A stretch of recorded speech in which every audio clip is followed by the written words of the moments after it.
Bismillahirrahmanirrahim. Alhamdulillahirabbil alamin. Al-qail ud'uni astajib lakum. Wassalatu wassalamu ala habibihil mustafa Muhammadin sallallahu alaihi wasallam wa ala alihi wa sahbihi ajma'in. Amma ba'd.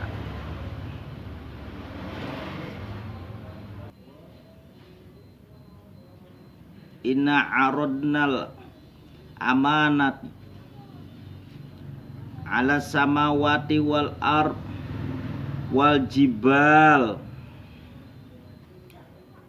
fa abaina ayahmilnaha wa asfaqna minha wa hamalahal insan innahu kana zaluman jahulan.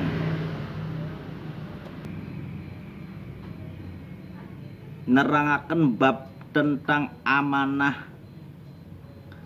Sebelum amanah itu jatuh kepada manusia, dibebankan kepada manusia, terlebih dahulu diberikan kepada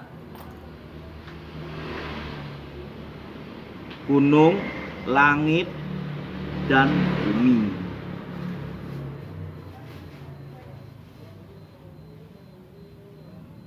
Jadi amanah itu adalah sesuatu yang diberikan kepada seseorang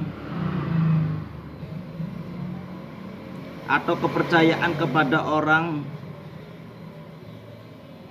kepercayaan yang diberikan kepada kita, dan orang yang menjalankan amanah itu adalah orang yang menjaga titipan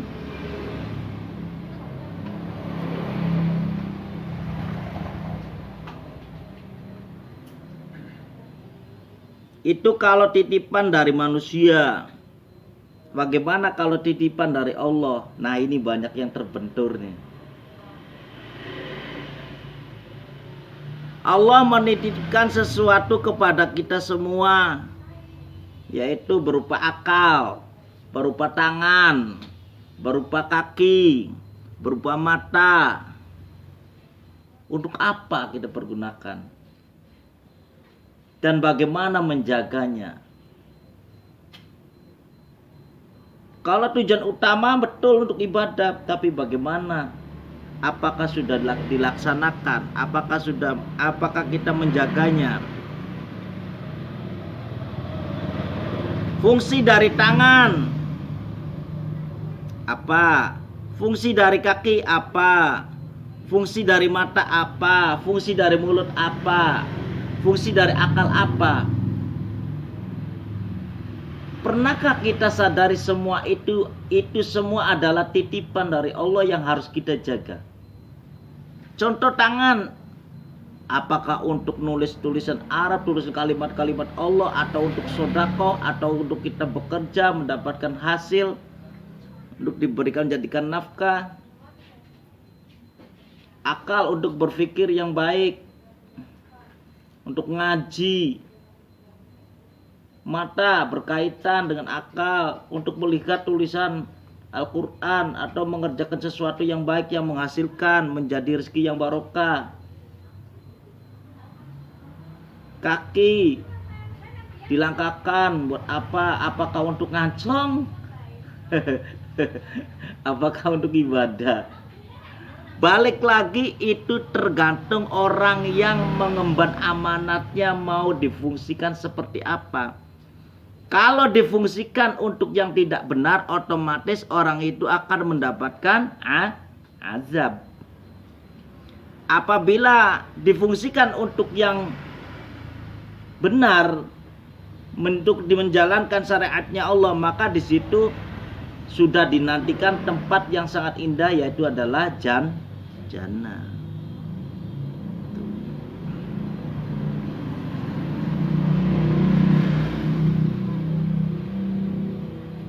Sebagai orang yang ditipi, tugas amanah yang baik itu seperti apa?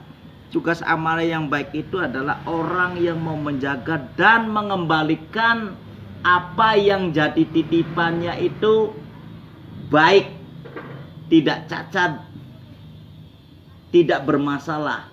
Sama kelak Anda akhirul hayat, Anda sendiri juga akan dipertanyakan, mana tangan Anda yang dipergunakan? Hei tangan, apa yang kamu lakukan waktu di bumi? Hei tangan Fathuri, hei tangan Marandi, hei tangan Imron, hei tangan Jazuri, Muslim, Abdul Qadir, tanganmu buat apa? Kakimu yang saya titipkan kepada Anda buat apa? Napas yang saya berikan untuk apa? Mulut yang saya berikan buat apa? Tapi insya Allah dengan adanya acara ngaji di majelis ini, jawabannya yaitu adalah dipergunakan untuk mengkaji ilmu agamanya Allah. Amin Allahumma amin.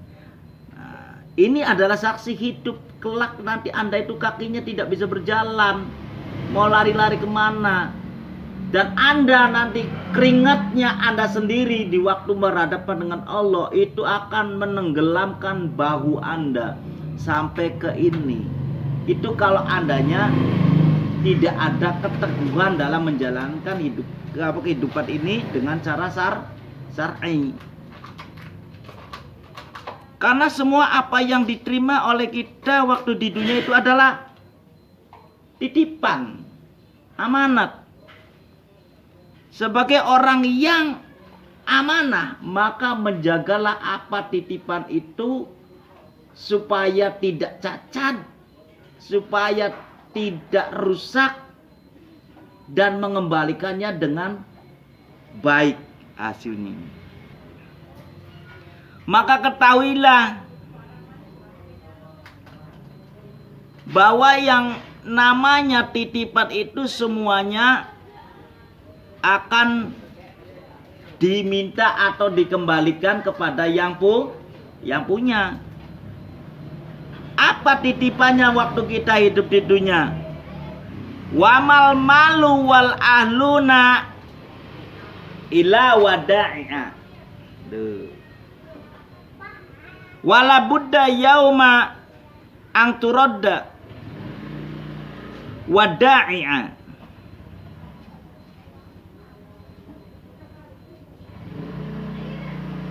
Harta, keluarga, itu semua adalah titipan dari Allah. Apabila kita tidak bisa menjaganya, maka kita punya resiko. Resikonya apa? Sesuai nanti azabnya Allah akan diberikan kepada orang yang dititipi. Dan ketahuilah bahwa titipan semua itu akan diminta oleh Allah. Wala budda yaumat turad ila wada'i'a. Apabila nanti kelak dikehendaki oleh Allah, maka titipan itu akan diminta. Jangankan harta, jangankan keluarga, nyawa pun kita akan diminta, ya tidak bisa dihalangi.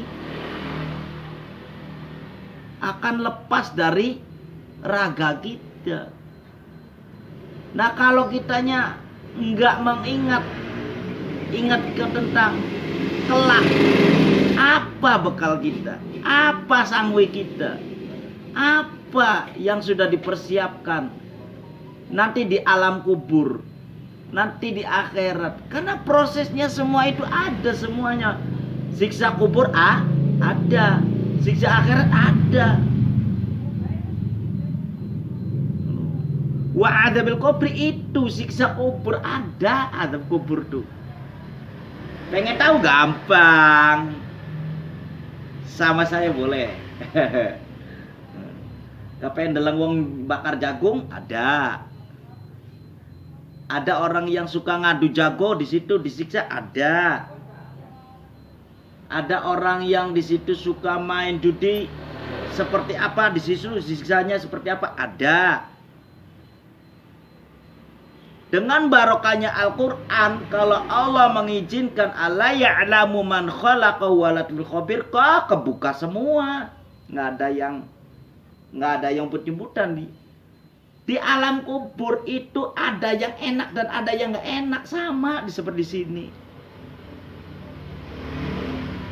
Orang ahli abid di alam kuburnya ada yang lagi sholawatan aja, ada.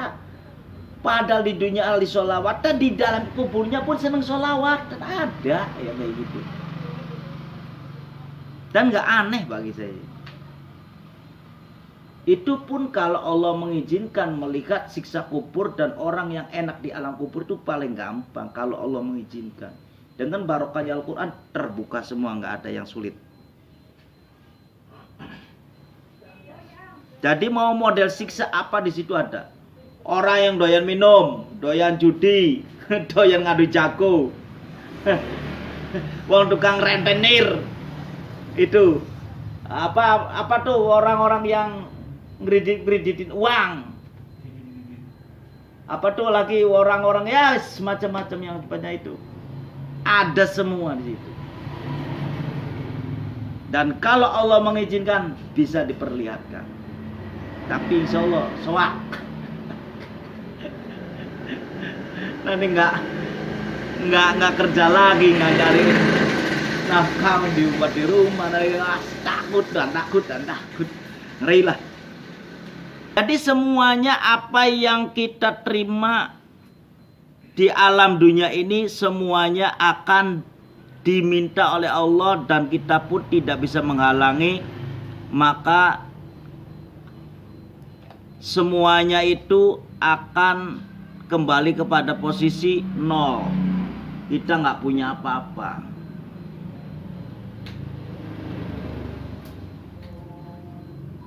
Dan apabila Anda, harta Anda, keluarga Anda dijaga dengan yang benar, maka akan menghasilkan sesuatu nanti kelak di sana.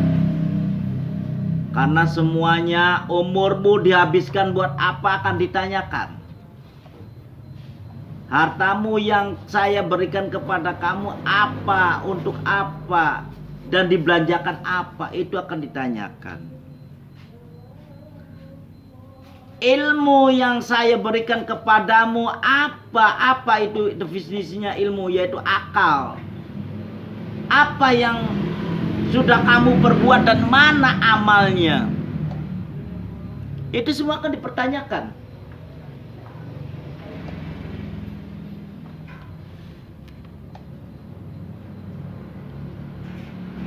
Dan disitulah kalau kita benar-benar menjaga amanat, insya Allah semuanya akan menjadi nikmat.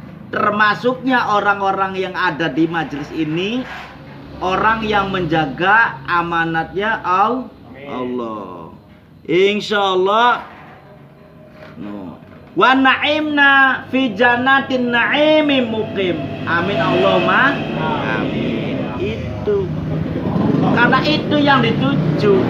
Wa na'imna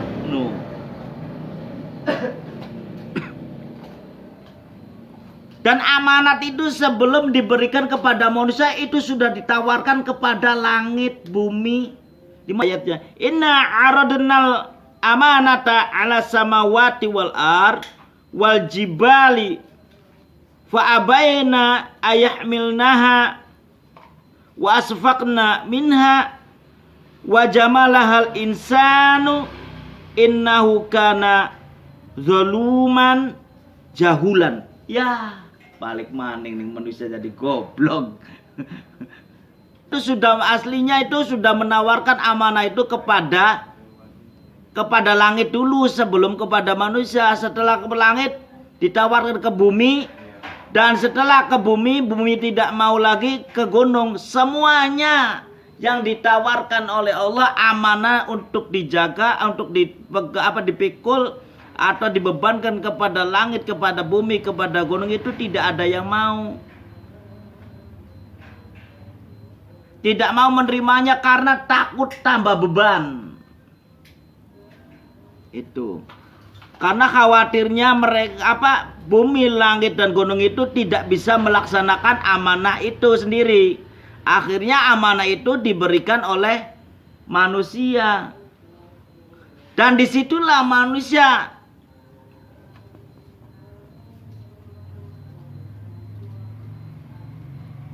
innahu kana zaluman jahulan. Nah ini sesungguhnya adanya manusia itu ya macam-macam gitu. Anak kan bisa menjaga amanah, anak kan bisa menjaga amanah.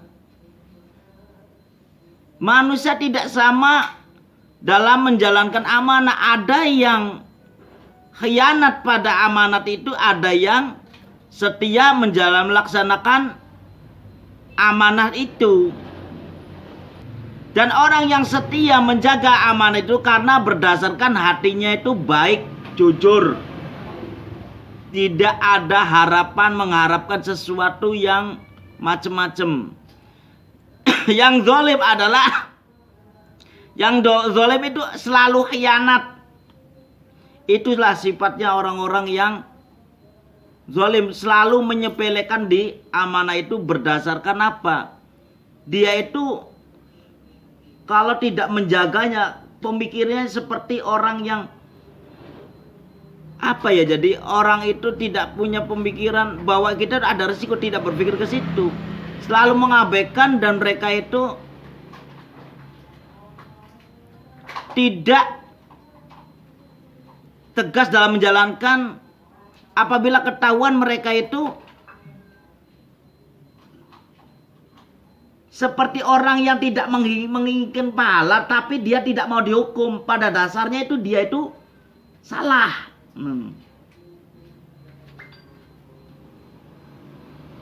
Jadi orang-orang yang menjalankan seperti itu, ya itulah makanya nanti akhirnya termasuknya itu kategorinya orang-orang yang nanti masuk ke dalam orang-orang munafik.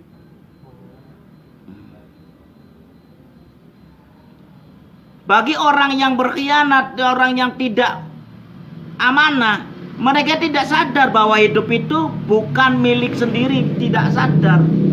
Tidak dimiliki bukan milik sendiri, tapi bukan miliknya dia sendiri, tapi dimiliki oleh Allah. Kapanpun Allah itu meminta, maka akan dicabut. Dan kalau sudah dikehendaki oleh Allah, maka kita tidak bisa menghindari apapun, tidak bisa menghindari atau menghalang-halangi. 1 menit, 1 detik pun tidak bisa. Kalau sudah dicabut, cabut. Nggak ada urusan Allah sih. Kalau sudah waktunya ya udah, nggak ada urusan. Orang yang amanah dan tidak amanah dalam ilmu, maka orang tersebut orang yang tidak bisa menjaga ucapannya dalam amar ma'ruf nahi mungkar. Itu tidak bisa menjalankan amar ma'ruf nahi mungkar.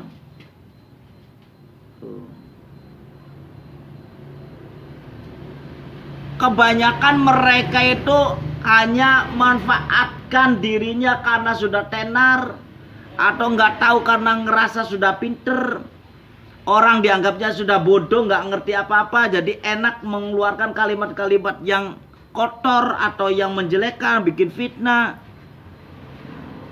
Yang sering terjadi juga menyerukan kebencian kepada orang lain. Nah, itulah bagi orang-orang yang merasanya sudah pinter, udah udah memahami ilmunya. Alangkah baiknya kita itu menjaga ucapan kita. Apabila kita mau mengatakan sesuatu yang nadanya keras, maka yang penting kita itu yang jelas kita tidak melanggar hukum dan ada faktanya.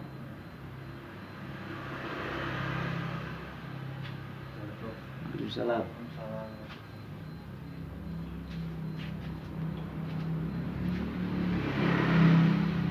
Jadi sekarang ini banyak orang-orang yang lagi konflik di dalam perjalanan hidupnya, yaitu antara takut perutnya tidak terisi, antara takut tidak bisa beli apa-apa. Pada dasarnya itu semuanya adalah ujian dari Allah. Karena Allah itu sudah mengatakan bahwa Allah itu akan menguji manusia itu dengan merasa kekurangan dan kekhawatiran. Itu. Jadi bagaimana kalau orang-orang yang pintar mengatakannya, menyerukan kebencian kepada orang lain? Lah itu udah nggak bener, pasti udah nggak bener. Jadi dalam acara apapun, dalam ceramah atau dalam khotbah, mengatakan sesuatu yang keras, kalau memang betul itu faktanya dan itu hukumnya, kalau memang itu peringatan buat umat, katakanlah yang sejujurnya, yang sebenarnya. Jangan mengatakan sesuatu yang tidak jelas tapi jadi fitnah. Itu nggak bener namanya. Kalau kita yang difitnah nggak apa-apa. Nah ini kalau yang difitnahnya turun Nabi Muhammad, bagaimana itu? Wah, itu luar biasa. Kayaknya itu surganya itu punya sendiri. Kayaknya berteman CS banget dengan Mang Ridwannya nantinya ini. Padahal nanti kalau CS dengan Mang Ridwan ditarik-tarik sama Mang Malik masuk ke sini, ilanar. Ngeri ini. Itu gara-garanya orang pinter yang tidak amanah dengan ilmunya. Apa yang dipelajari, apa yang harus disampaikan kepada orang lain yang benar, tidak dijalankan. Makanya orang itu merasa kekhawatiran, kehidupannya akan selalu kurang.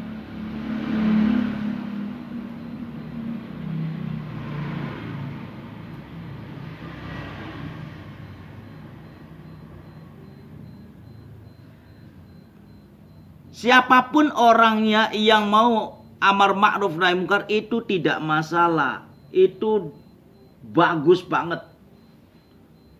Tapi jangan seakan-akan kedoknya amar ma'ruf nahi munkar tapi isinya kebencian. Itu bahaya.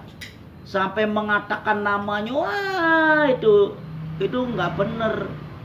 Jangan, nggak boleh itu.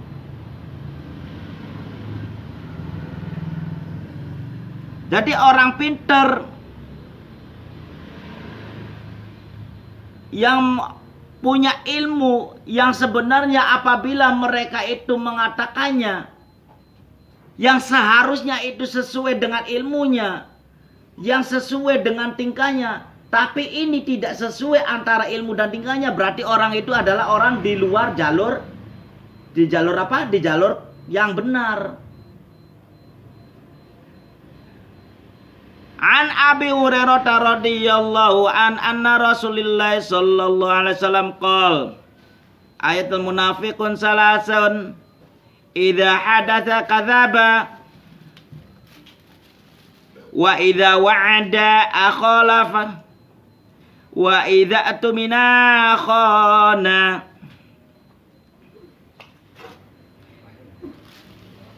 Jadi kalau ada orang-orang yang pinter, yang berilmu, orang yang merasanya dia itu sudah menjadi da'i, sudah menjadi orang-orang yang sebagai menyampaikan sesuatu yang baik, ini bagi siapapun, tidak penting itu orang apa, tidak pandang bulu orang itu mau da'i, mau apa, siapapun ini berlaku. Apabila kita amar ma'ruf nahi munkar itu disarankan, yang penting kita itu yang benar. Jangan kita melanggar pada posisi yang tidak benarnya. Jadi buat apa kita menuntut ilmu tapi kitanya nggak memakai ilmu itu sendiri? Yang dipakai itu adalah hukum akli, itu akal-akalan. Ngakali mana yang beli benar jadi benar. Ngakali hukum yang aslinya benar jadi tidak benar. Ngakali sesuatu demi kepuasan, ngakali sesuatu demi perut. Itu nggak benar. Dan kalau orang yang seperti itu ilmunya ada tapi tidak sesuai dengan tingkahnya, berarti orang itu jelas-jelas bukan orang amanah.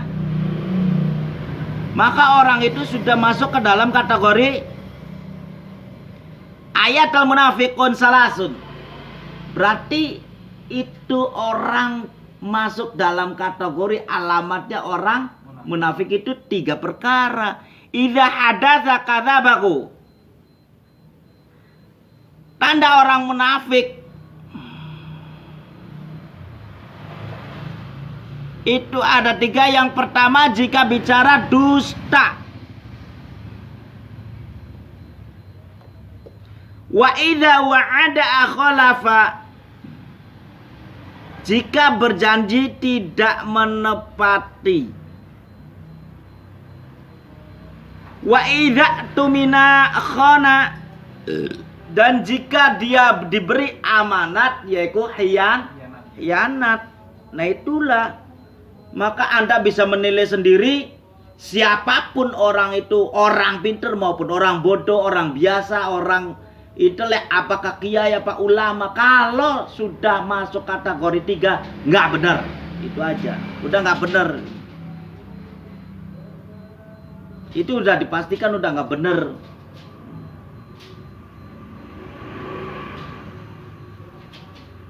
Jadi jangan coba-coba kita punya ilmu hanya untuk ngakali diri kita sendiri supaya kita perutnya tidak kelaparan. Jangan mentang-mentang kita sudah terkenal kita jadi khianat demi kantong.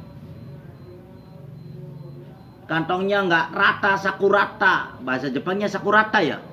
Iya, supaya jangan sakurata, jadi saku tebel. Jangan, itu nggak boleh. Berarti Anda itu sudah tidak amanat lagi. Ilmu Anda itu sudah terjual. Itu nggak boleh. Dan di sini Anda itu harus dijaga. Keluar dari zona idza hadatsa kadzaba wa idza wa'ada akhalafa wa idza atumina khana. Dari 3 perkara ini Anda kalau amar ma'ruf nahi munkar itu harus dijaga, ini harus dibuang kalimat ini. Dijaga kita itu tidak mendekati dengan kalimat yang 3 tadi. Kalau Anda berbicara dapatkan ilmu 1 bismillahirrahmanirrahim, kalau saya bahas bismillahirrahmanirrahim 2 hari nggak akan selesai. Saya jamin. Itu 2 hari nggak akan selesai. Akan saya kait-kaitkan dengan Al-Quran yang lainnya. Dengan ayat-ayat yang lainnya. Jamin itu nggak akan selesai. Baca alhamdulillah aja. Anda akan saya bawa ke dalam tauhidnya, ke dalam fikihnya, ke dalam tafsir yang sebenarnya asbabun nujumnya itu akan ke bawah semua. Bahas bismillah alhamdulillah. Alhamdulillahnya saja.